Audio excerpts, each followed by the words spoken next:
told you I wanted just green M&Ms. Just green M&Ms. And the temperature should be 63.5 degrees in my room. Thank you. All right.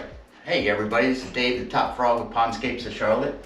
Evan asked me to come by and talk to you about the nitrogen cycle. It can't be any simpler than this.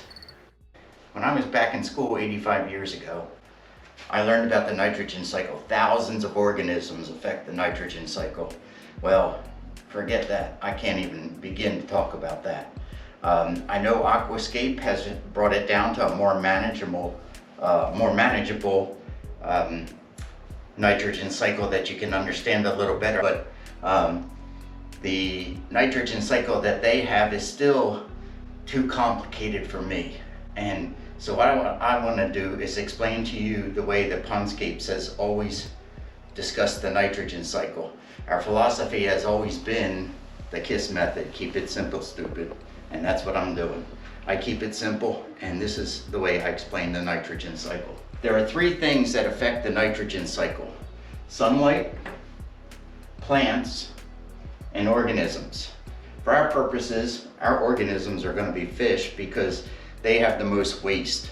There are microscopic organisms that give off waste, but we're not going to talk about them because they don't affect the pond as largely as they don't affect the pond the way the fish do. The fish have a lot more waste than those organisms, so we like to do it in terms of fish. What the nitrogen cycle is you have organisms or fish that give off waste. Those fish give off waste, and that waste, just like turf builder, fertilizer, cow manure, or fish manure, it's nitrogen, and that's what makes your grass green.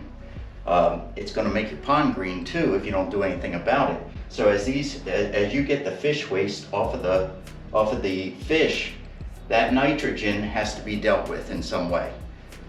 What we're going to do is plant plants in the pond without dirt.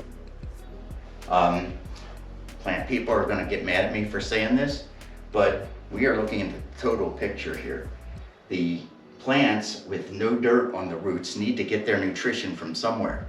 If they don't get it from the dirt that it's in, then they're going to go into the water and get it from the water.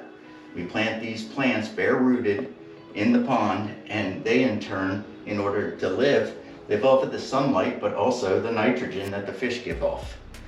Then what do all plants give off? I know everybody knows what this is. They give off oxygen. That oxygen is then consumed by the organisms in the pond. It can't be any simpler than this. You have nitrogen given off, nitrogen taken up, oxygen given off, oxygen taken up. That's the nitrogen cycle in the KISS method.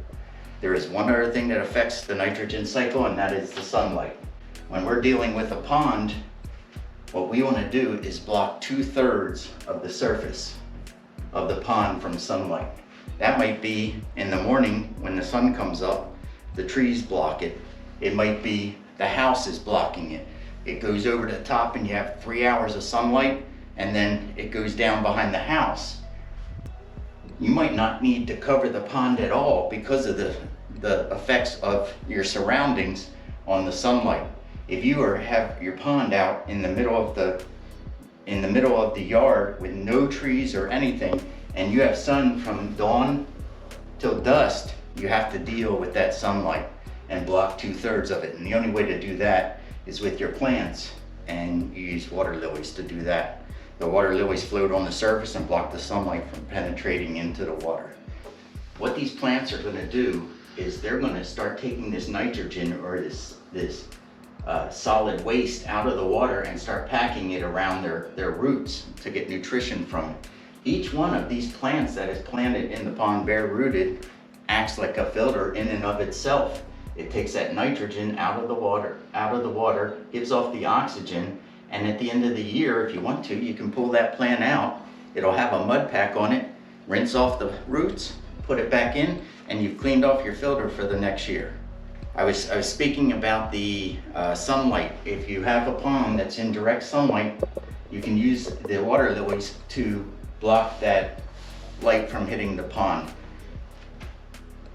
what we do is we plant our water lilies in soil. And the reason for that is we want the lilies not to be looking for nitrogen to grow. We want them to grow profusely. So we actually give them the nitrogen that they need to grow in order to block the sunlight. They also have flowers, and those flowers grow better in the soil. Plant people don't like this idea because they don't like starving their plants of nitrogen or of soil. And I can understand that, but when we want to get the total picture, the total nitrogen cycle, we have to take the plants into account, the organisms into account, and the sun into account. So if you have a pond and you're having trouble, something's out of whack here. It's either the sun, the plants, or the fish, or all three together. If you have too many fish in the pond, there's two solutions. One is take some of the fish, either give them to our orphanage or give them to a friend to put in their pond, and you'll cut down on the amount of nitrogen in the pond. If you say, I'm not giving away any of my fish, call us, we'll build you a bigger pond. But if you don't want to do that, you got to put more plants in. The problem with putting more plants in is you have this nice, well-manicured pond, and all of a sudden, now you have a jungle. You got plenty of plants to take care of the nitrogen for all the extra fish that you have, but now it's a jungle and you can hardly even see in the pond. So you need to adjust that accordingly. And if you keep this 2/3 of the surface blocked from sunlight, you might block 2 hours in the morning, 2 hours at night, and then you only have about 1/4 of the pond covered with lilies, and that'll take care of the 2/3 of sunlight for the day. So in a nutshell, you have sun, plants, and organisms that affect the nitrogen cycle. Control these 3 things, and you'll be able to control that nitrogen cycle and have a beautiful, well-balanced pond.